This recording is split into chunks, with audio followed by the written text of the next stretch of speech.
Hey, what's going on? Hey, Lefty. Hey, Lefty, what you say?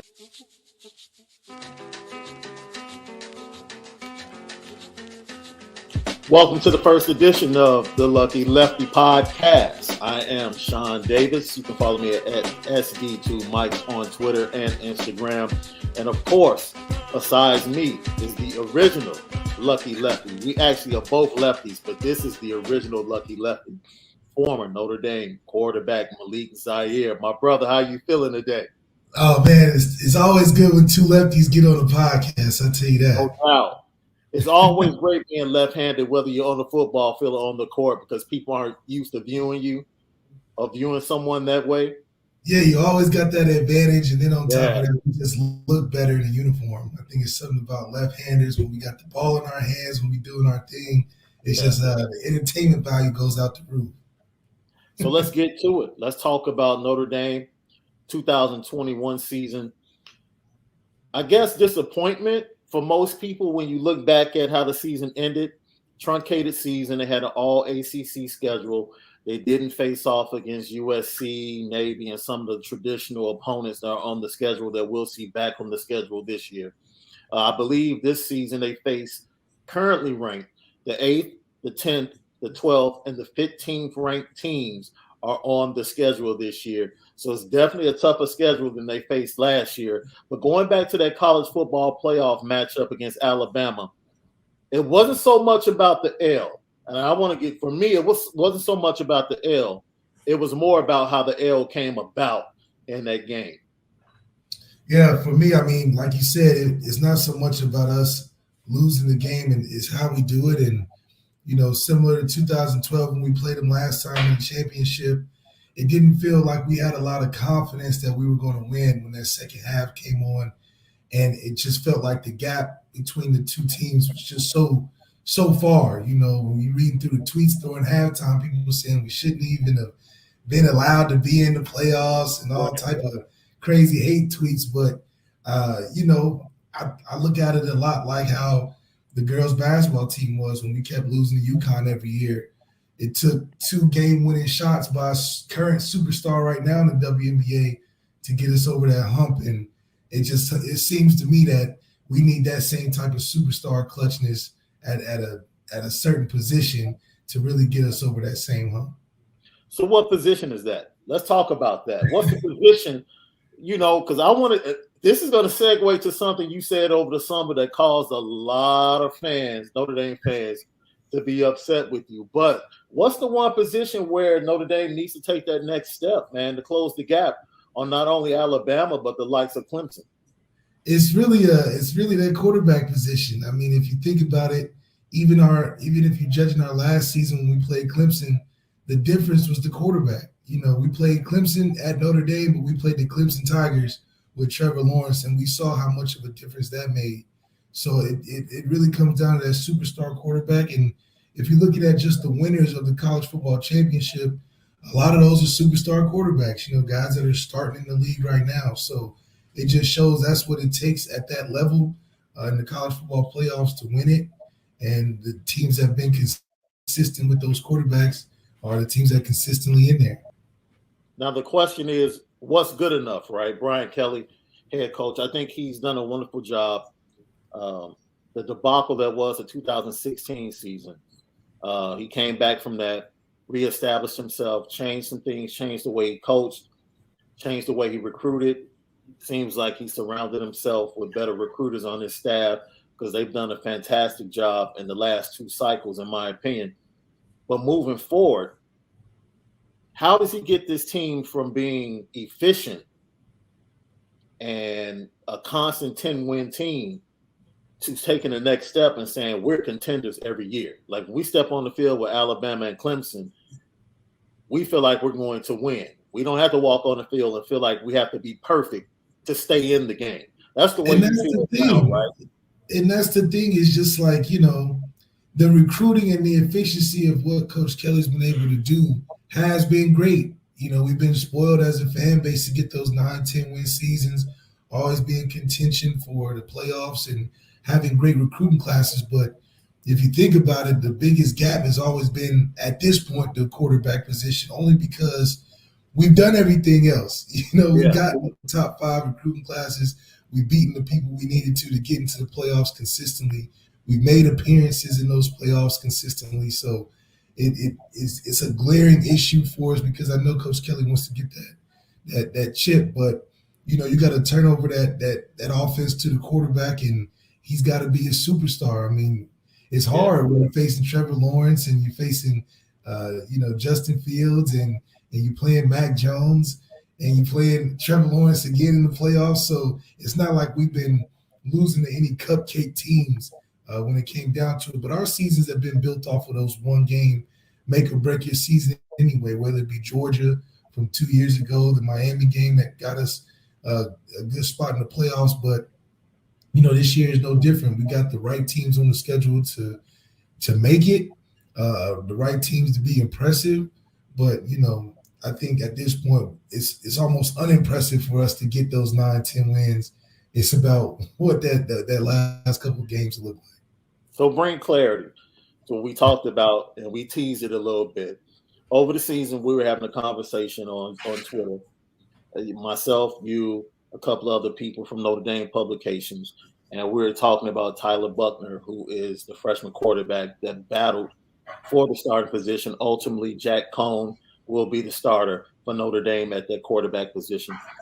And your question was, man, Tyler Buckner, from looking at his film, looks like every other quarterback we've recruited. Like, when are we going to get that special guy? Now, you can correct me if I'm wrong. That seems like the point you were trying to make. You weren't being disparaging of the young man. You were just saying his film looks very similar to what we've already had. And you just pointed out that position is where we need to take the next step to close the gap. Yeah, I think we just should be unapologetic about it, man. And we look on those recruiting boards and see who's coming out, who's the 5-star, who's that DJ Udongagale, that's the #1 guy going into college, and we just need to just shoot for him. I think our strategy has been finding that diamond in the rough at quarterback, and getting the guy to come out of nowhere to lead Notre Dame to the playoffs.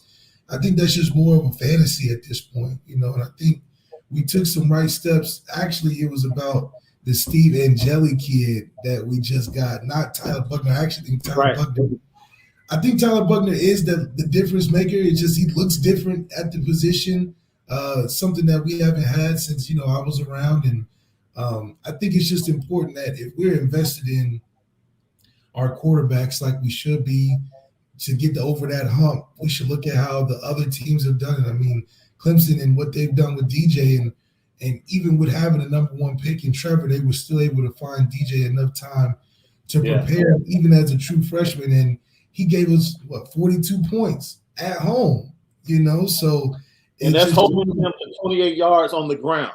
That's a running game. So he didn't have anything to supplement what he was doing.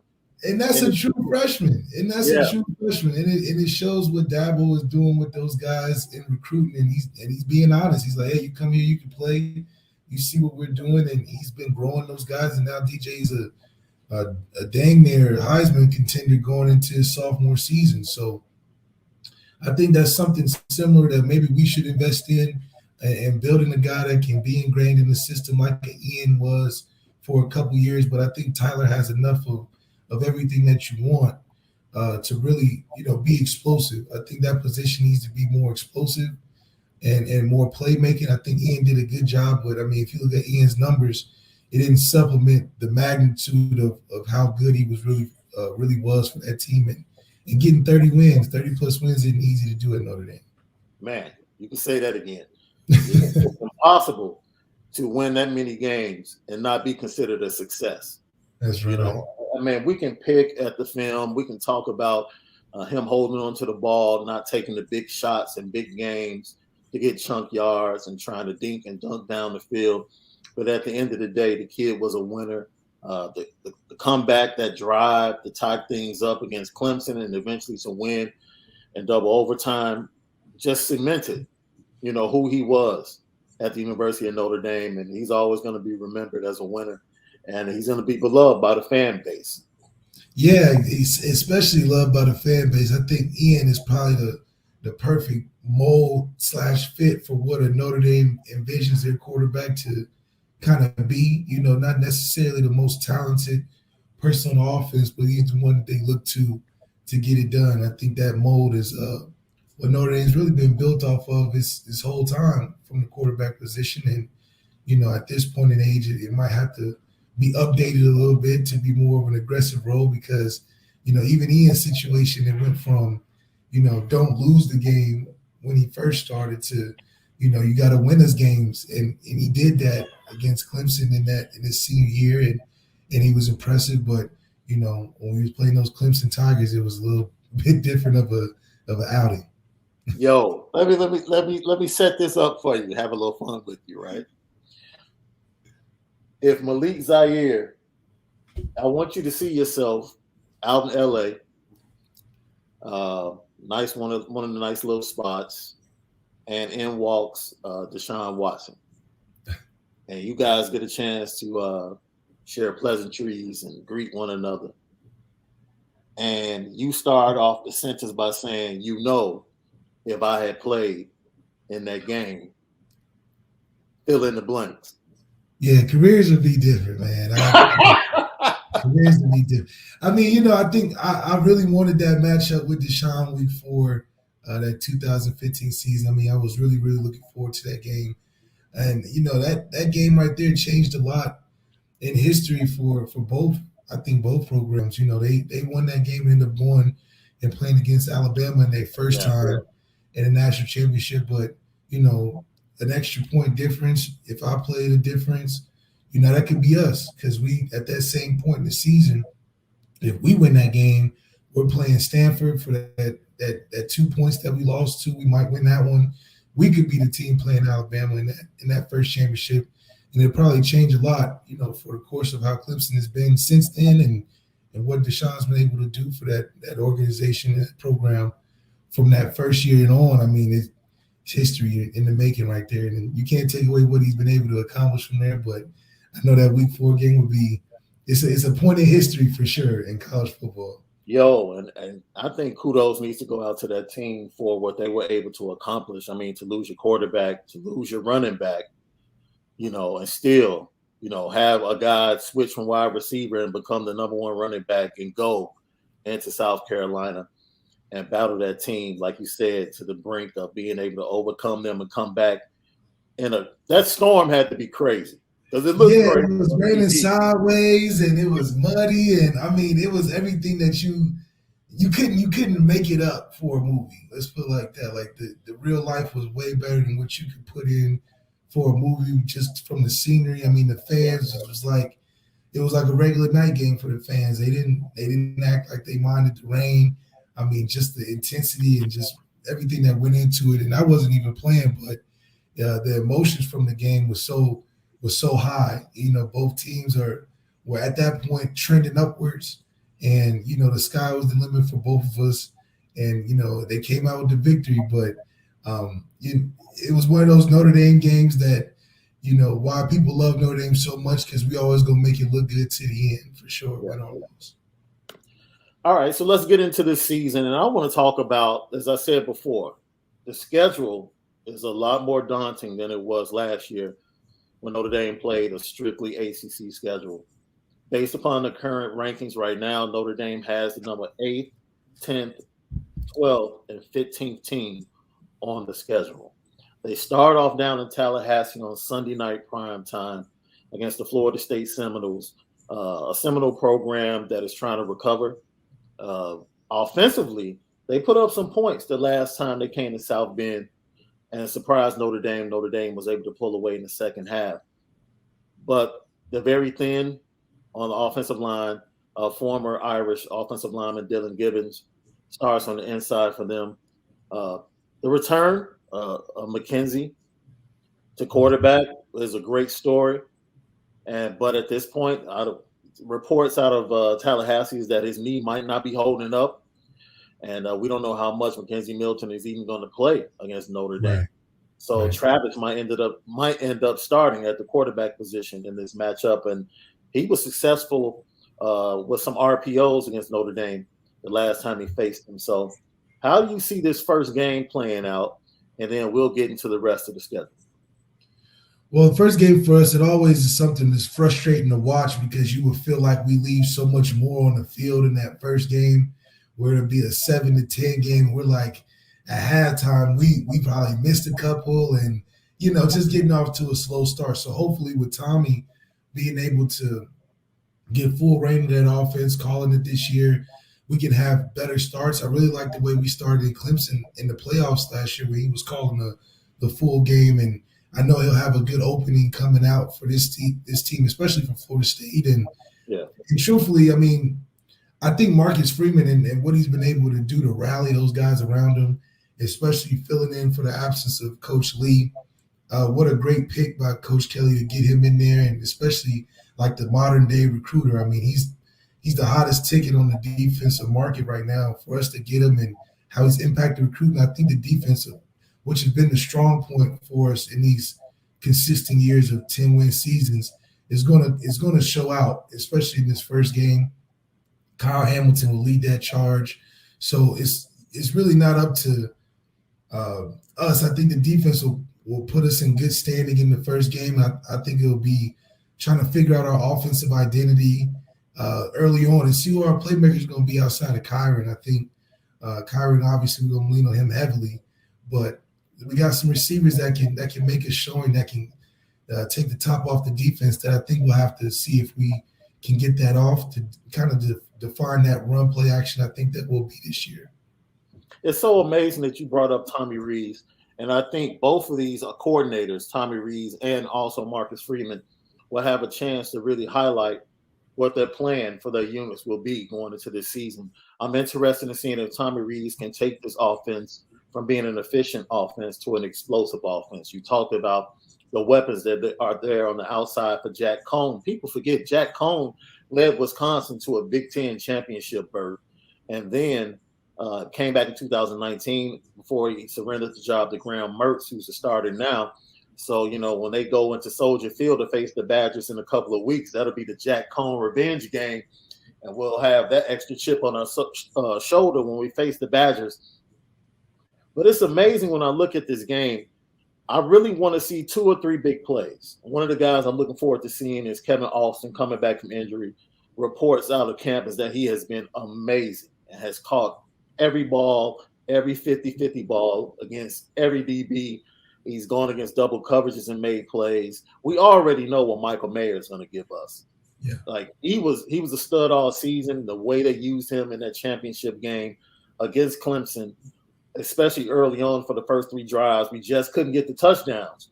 But we were moving the ball at will. And then, like you said, Kyron Williams is going to be the battering ram. And hopefully Chris Tyree can get some more touches and show some of the explosion that we expected when he came out of Virginia and came to Notre Dame. I want to see if all these tools can come together. You're talking about Braden Lindsey, who can take the top off the defense, Lawrence Keys in the slot, and then Avery Davis is just Mr. Consistent. It's another weapon. So I want to see if this Notre Dame defense can get up to about 38, 39 points per game, maybe even touch 40.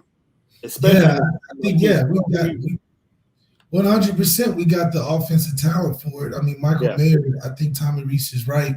One of the best, if not the best tight end to come through. And we've had a lot of great tight ends. Even Tommy Tremble was great. Michael Mayer, I think, should be the focus of the offense this year, considering the mismatch he provides and how his run blocking and also pass catching can complement the run game where Kyron isn't running against 9-man boxes. Kevin Austin, I've also heard a lot about, and guys were excited about him early. It was just him coming along slower than the usual, but I think he's one of the X factors outside of Michael Mayer being a targeted guy that I don't think other teams know about as much as the guys on campus know about him. So he'll make a splash somewhere in that offense. I know Tommy's going to do a good job of getting guys the football. I think one of the things that even during Tommy's time, and now we noticed from offenses, is that we've always been loaded with many special guys, but you wouldn't know until they probably got to the NFL, So, or you wouldn't see how special they are until they got to the NFL. I think a lot about, the Equinemius, Miles Boykin, and Chase Claypool those guys' careers, yeah, they were greater later, but they were Yeah. good coming in, and we didn't really get to see them until the end.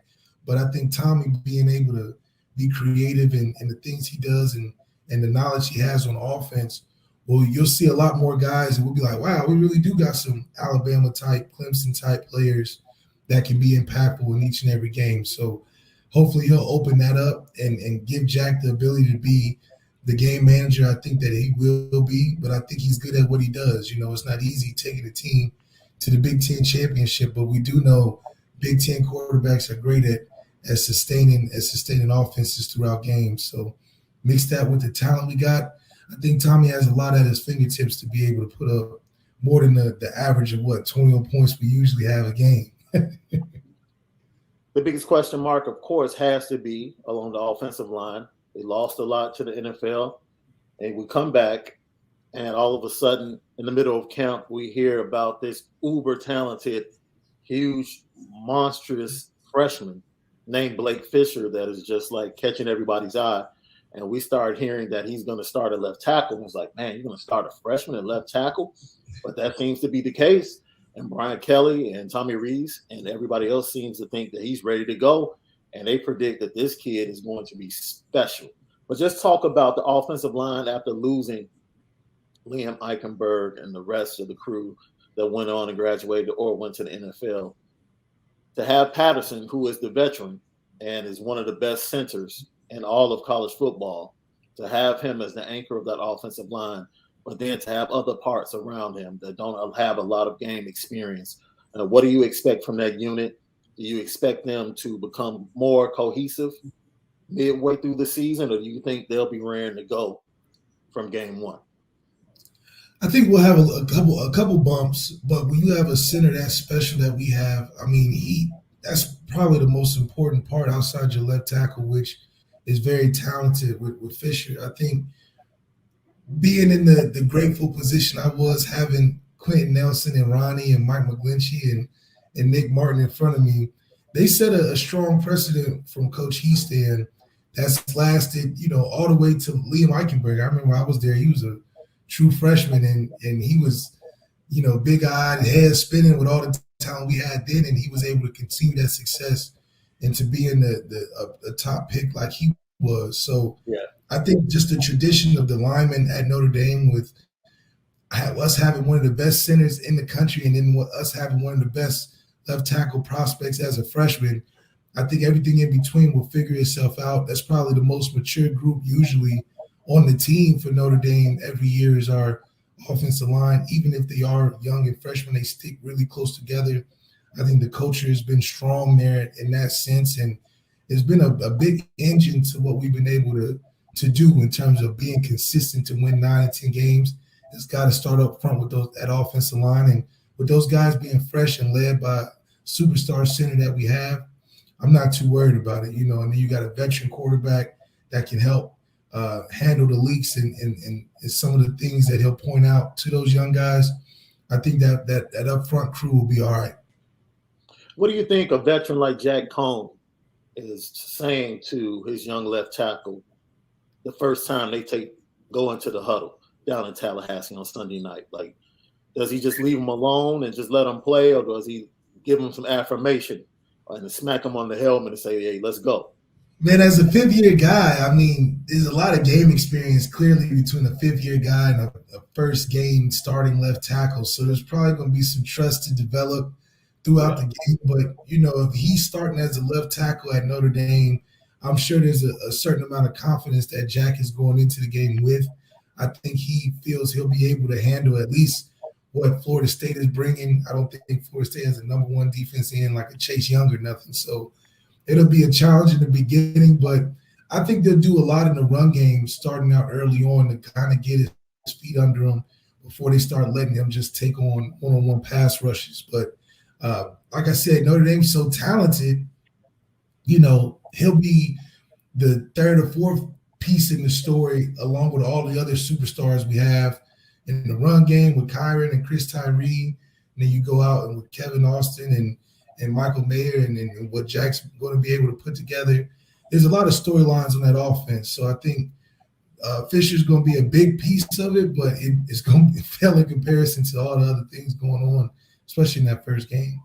And it's amazing. You talk about that. You talk about the guys you played with when they were babes, Quentin Nelson, Mike McGlinchey, and they were still developing. I think one of the biggest challenges for young players on the offensive line is learning how to make the adjustment week to week and how teams are going to choose to attack Notre Dame.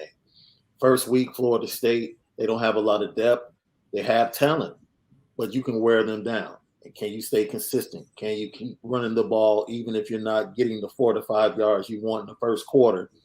By the end of the second quarter, you'll start to reap the benefits of that if you continue to run the game, continue in the run game and not be frustrated. Then the next week, you're just more talented than Toledo. So you look to dominate them. You look to push them around, right? But then you come back and you have one of the best defensive coordinators in Jim Leonard in all of college football. And just like Notre Dame puts tight ends into the NFL, Wisconsin finds a way to put pass rushers into the NFL. So you know they're going to have not young, but they're going to have speedy end rushers that are going to attack the quarterback, go for tackles for losses, and get into the backfield. That's the game plan. The linebackers are going to shoot, come straight up the field. That's just a different way. So week to week, you're going to see something different from each and every team, each and every coordinator, and how quickly this Notre Dame offensive line adjusts and stay consistent. And what Notre Dame wants to do would definitely dictate how explosive they can be, not only in the run game, but the pass game. Yeah, I think one thing that Notre Dame does well is they build their O-linemen to fit those different types of schemes. Considering we're playing all over the country, we're going to ACC, to Pac-12, to Big Ten, and the good thing is our linemen are always and usually built like Big Ten linemen, and those are usually the differences of what makes a team that's like Notre Dame that can go to all these different environments and handle different schemes, because the Big Ten lineman is sort of the mold that you want to have a consistent outing every time on offense. And so that's the biggest thing with Big Ten defenses as well, is that those D linemen are big and the linebackers are big. It's different in the USC linebacking core. I refer to when we played Northwestern.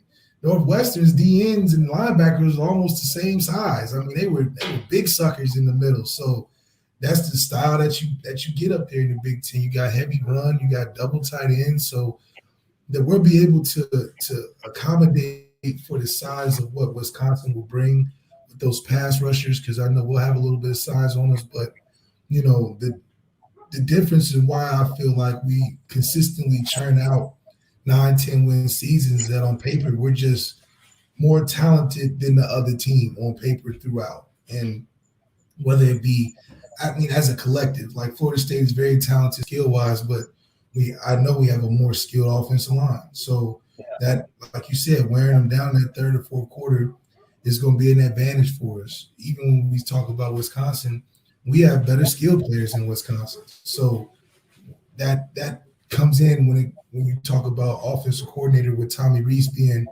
a more modern and updated offensive coordinator. He's going to be creative enough to scheme our advantages against a lot of these teams that will be collectively more talented than. It just gets tricky when you talk about those Clemson, Alabama, Ohio States, where we're evenly and sometimes less talented than, to where we really got to get our coaching skills involved. It's crazy you mentioned the Badgers and the skill sets that they have at the running back position. They just lost 2 running backs off their roster that might not be there for the Notre Dame game. One gentleman was kicked off the team, and the other running back was suspended due to things that happened in a dorm on campus. So, like you said, facing against Wisconsin, who loves to run the ball, they just lost some depth at the running back position. So that changes the dynamic of that game in week 4. And we didn't even mention the matchup with Jeff Braun and Purdue in week 3. Purdue is always that team for Notre Dame going back to the early 90s. It's just a tricky game, man. The flukiest things happen. The craziest things happen. You think that it's going to be a 20-point win for Notre Dame on paper. Yeah. And somehow, some way, you look up in the third quarter and it's a dog fight. Yeah. And that's the game for me. that I'm concerned with because I love Jeff Brom as a coach. I think he's one of the best coaches in college football. So I don't think Notre Dame will lose the game, but I just think it's going to be a dogfight. It just always 100%. ends up being something totally different than you expect. Those Purdue and Pittsburgh games are always, no matter what they look like, they're going to be a tough game for us. And it doesn't matter if we got Will Fuller or Jalen Smith, it's still going to be a tough game due to the fact that I just think the culture of those teams, even in Michigan State when we used to play them a lot, the culture of those hard-nosed physical teams that they're just going to stick around. They know they're not going to win, but they're going to make it really, really, really, really hard on you. And for us, it's about execution and consistency. And I think we'll be built for it. It's hard to ever, like you said, it's hard to ever bet against us when we play those teams because it's no brainer when you're looking at the roster. You're like, oh, this is easy. But you watch the game and they'll get a stop here, they get a turnover, they'll get a crazy explosive play, and we're like, all right, let's wake up, and it comes down to those last two possessions of the fourth quarter where we seal the deal or close it out. So it just goes back to what makes Notre Dame so great when you watch us every season is that we're going to give you those games that give you heart attacks, but we usually pull it out at the end. That is the dope thing about being a Notre Dame fan. You get the diversity of not only the matchups, the traditional games, facing USC, even the Navy game. Navy is down this year. They might not be as tough. Oh, no, they're usually pretty good. Navy is usually good against us. It don't matter what they're well coached.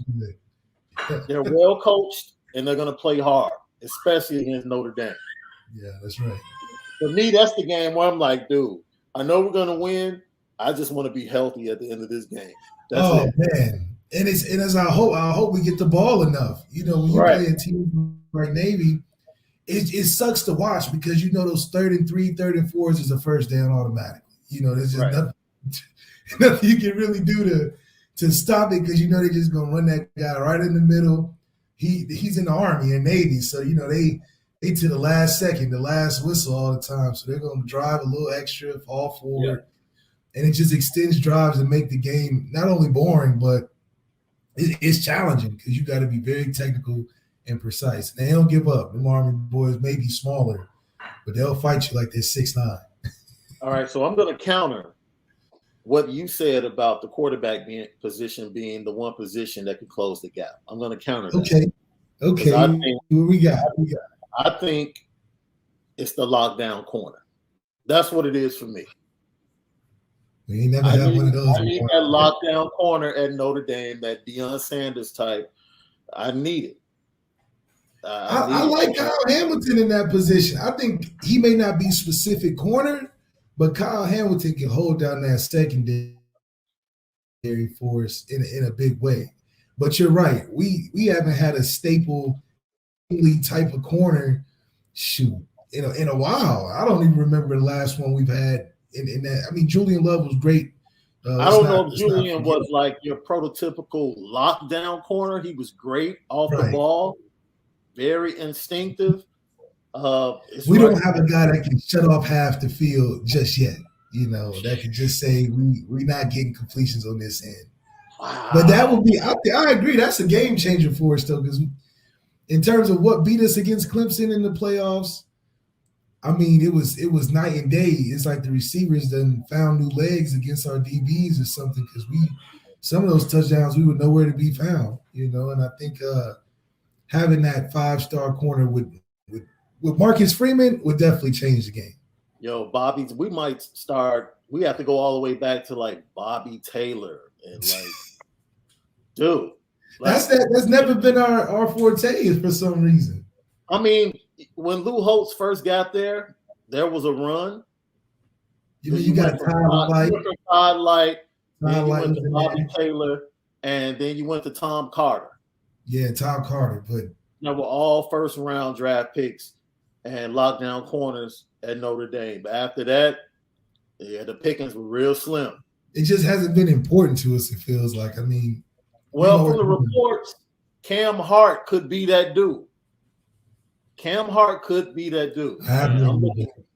One thing Florida State does have is speed at the wide receiver position. So we'll find out about Cam Hart and the rest of the DBs game 1 on Sunday night. Kyle Hamilton is just Mr. Everything. Yeah. He's Mr. Everything. I don't know. I forget the play.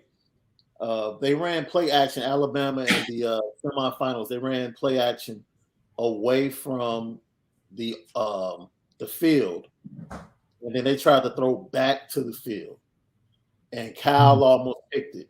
Yeah. And from that point forward, they just stuck with the short game.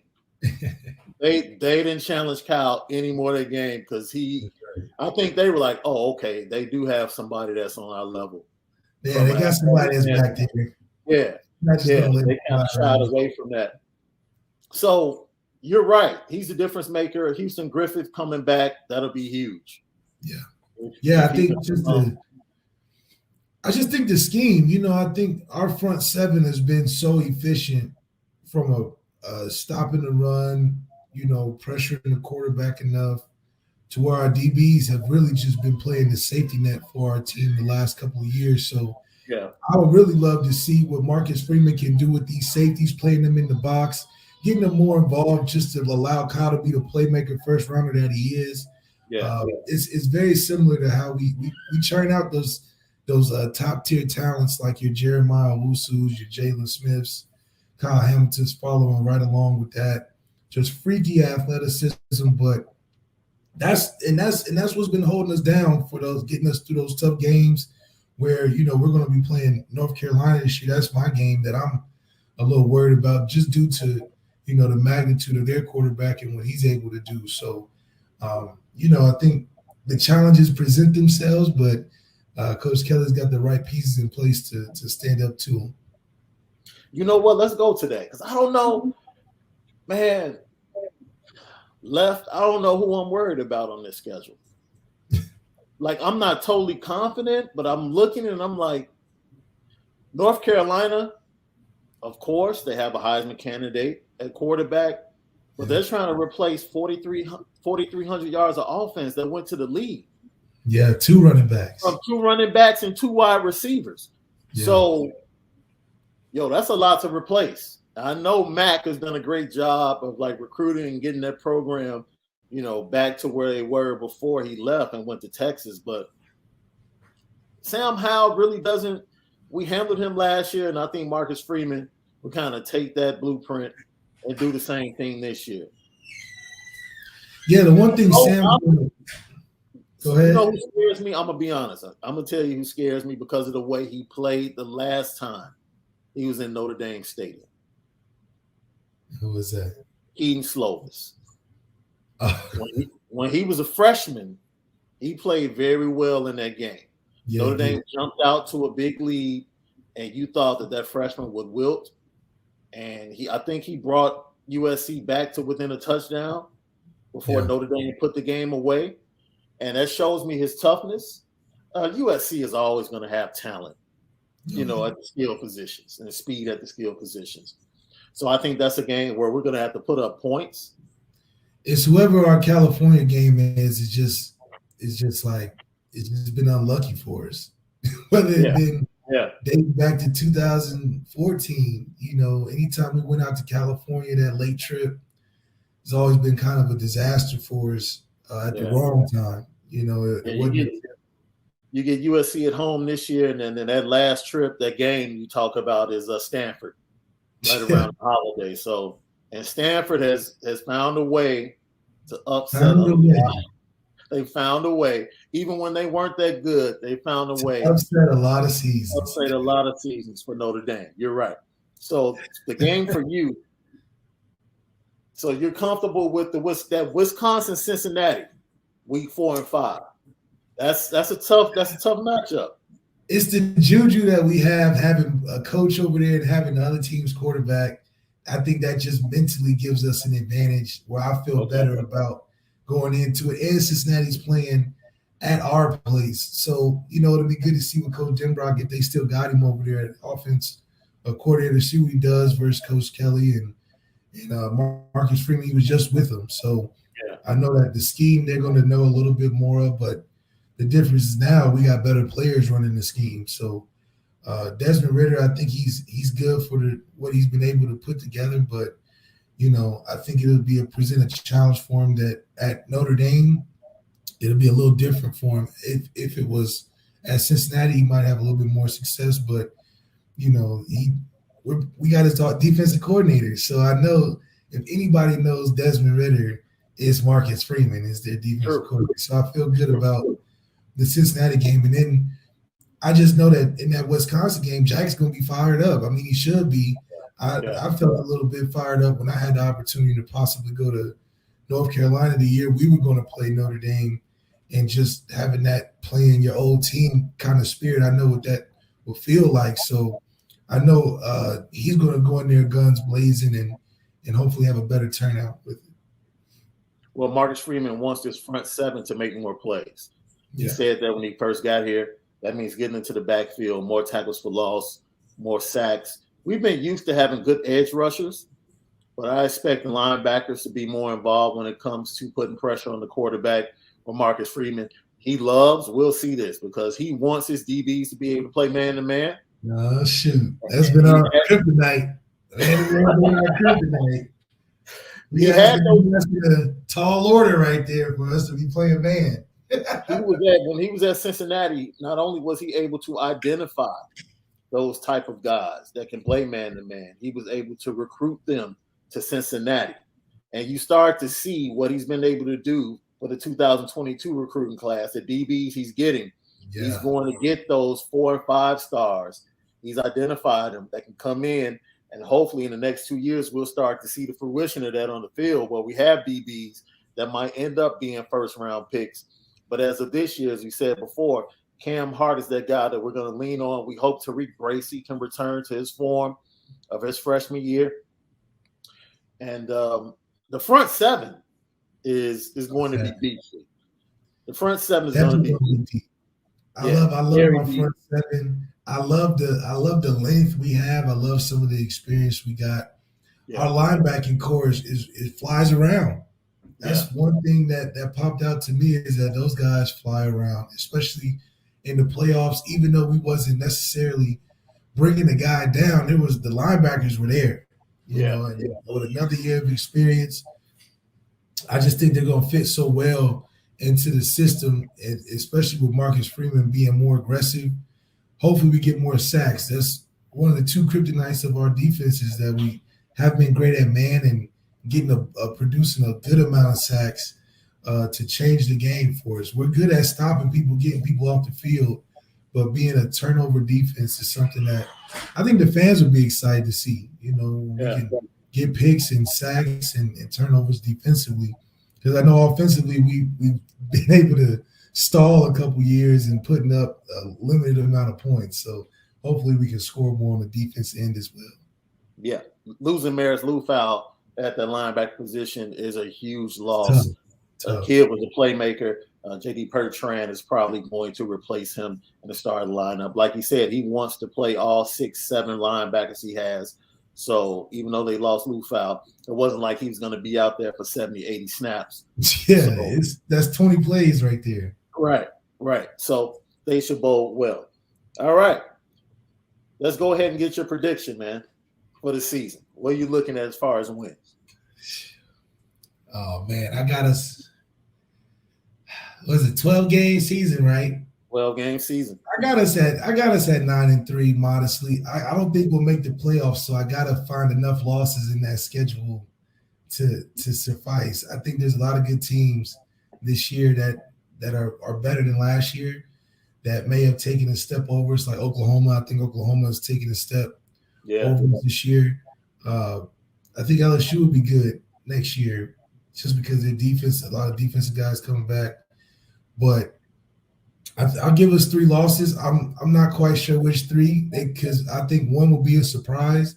I think Virginia Tech will be a tough game for us, because we're playing at Virginia Tech. Yeah. And then that stretch we're playing that Tar Heels and Cincinnati and all that, I think we'll lose one in there. And then that California trip, I just think no matter how good we are, that California trip at the end of the season just is an unlucky trip for us somehow. Yeah, you're right. That Virginia Tech game is sandwiched in between Cincinnati, USC, and North Carolina. Mm-hmm. So that's a very dangerous game on the road. Every time you hear Sandman playing and the crowd is going crazy, it's a tough place to play. It's going to be physical for 4 quarters. So, yeah, that's a tough game. I'm going to go ahead and hang my hat on 10-2. But I feel like the swing game is the North Carolina game. Yeah. If we can make it through the North Carolina game with 1 loss, I believe Notre Dame goes 11-1. If they get through North Carolina and they only have 1 loss, I think they go 11-1. I don't think we're talented enough to get through that the whole season like that. Now that's not no eat. Now 9 wins, 10 wins, I got it. 11 wins saying you go into the playoffs again. But this is the thing. We didn't have a home crowd last year. We didn't. Fans come back to the stadium. The tough games, Wisconsin is a home game. Yeah. I know on the schedule they say it's a road game. It says Soldier Field. That's a home 30 game. minutes down the street. That's a home game. That's a home game for Notre Dame. USC, that's a home game. North Carolina, that's a home game. So like you said, one of these road games, like Purdue or like Virginia Tech, those could be the games where you say, all right, this is where they might slip up. This is where the bump in the road comes. Absolutely. Cincinnati is a home game. The home game. When we play smaller teams like that, I'm not worried about that. When we play them at home. It's when we play those teams away I don't really like it. Right. So I'm going to go ahead and say the North Carolina game is the swing game. If they can overcome Sam Howell and Mac Brown, and at that point they will be 6-1? Yeah. No, they will be 7-1 at that point. I think they run the table because they have Navy, Virginia, Georgia Tech, and then that Stanford game. That Stanford game. Now Georgia Tech is going to be better too. Georgia Tech has a better quarterback this year with Jeff Sims that I think will be better than last year, and it's something that Georgia Tech has probably never had or hadn't had in a long time with the ability at their quarterback position like they do now because he can throw as well. So yeah. They got some talent over at Georgia Tech I wouldn't sleep on. It'll be interesting to see how they get to November and that October, late November, late October, early November, teams kind of falter. The teams that be unranked and don't help us when we trying to add up our points, get into the playoffs. So hopefully those teams can sustain and get to us and still be good. Yeah, man. If they go 11-1 with this schedule and all the uncertainty, as Marlo Stansfield would say, the price of the brick just went up. The price of the brick just went up. But that means we in playoff contention. Are we messing with playoff teams this year? Man, with 4 top 15 teams on the schedule. But are we handling? Let's say we get in. We get 11-1. The committee likes us. We got the good standing with the committee. And we're going to play the usual suspects. Do you want to get in, though? Chance. Do you really want to get in with the team? I don't think I don't know. See, this is every season comes down to is that. Yeah, I would rather reboot this season. Go 10-2, go to a New Year's Bowl, win that bowl game, and then take the momentum of this season and a recruiting class, which is a top 5 recruiting class right now. Bama in the recruiting class right now. Right. And then come back next season like, okay, let's go. But but 11-1, we're there. We're playing the Clemson Bama at the end of the season for sure. We know they're going back. You're on the verge. Because see, the SEC is real tricky this year. You have Bama in week 3 going to Florida. And they could mess around. They could mess around and play Florida in the championship game. So if the loser of the week 3 game wins the championship game, they both end up in the playoffs. Oh my God. So right? It's crazy. So 11-1 with this schedule most times should get you into the college football playoff. But this year is going to be really tough. And based upon last year, you already know the bias is going to be there. Like we've seen Notre Dame. We would deserve it though. 11-1, we would deserve it. They would I feel definitely like those teams would be good. Yeah. But then we get there. I don't know if we'll make it look any different than the year before, just because it's just the circumstances, Like, I think we'll give a better fight, but I just can't see Jack Cohn holding the trophy up after beating Clemson, Alabama. Not that he couldn't do it, but I just, like I can see it. I just, can't visualize it, right? Because he would have to play. Because think about it, Ian would have had to throw at least 10 touchdowns in those 2 playoff games, 5 apiece to beat Clemson or Alabama. But this goes back to your point. He would have had to pull off. He would have had to have pulled off a Deshaun Watson. 2 of the greatest. It would have to be beyond his best game. Yes. He won 30 games, but it would have to be way better than those 30 games he won. And that's just a lot to ask for back-to-back games. It's one to do it one time, but then you got to play Alabama the next week or Clemson or Ohio State the next week. It just gets tough.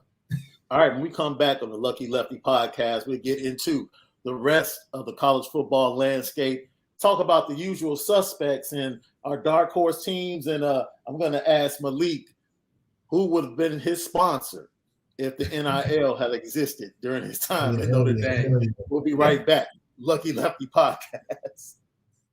You're listening to the Lucky Lefty podcast with Malik Zaire. Never will there ever be another like me. You can play the left because it ain't no right in me. And Shaun Davis.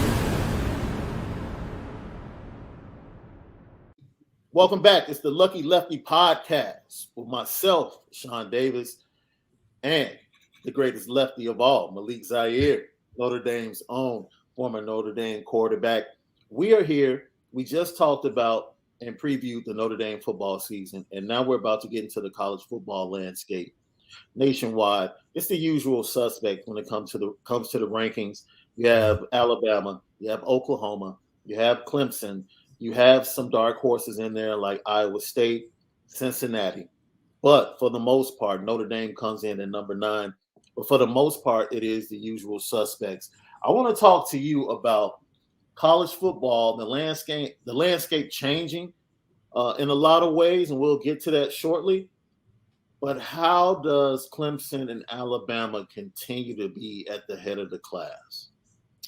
Well, it really comes down to the common denominator, and that's their head coaches. The head coaches have been there 10 plus years apiece. There's no other coaches like them. And it's something about the way their program is set up based off of it. Well, for Dabo is a player's kind of set up where Deshaun Watson took his career to the next level. Right.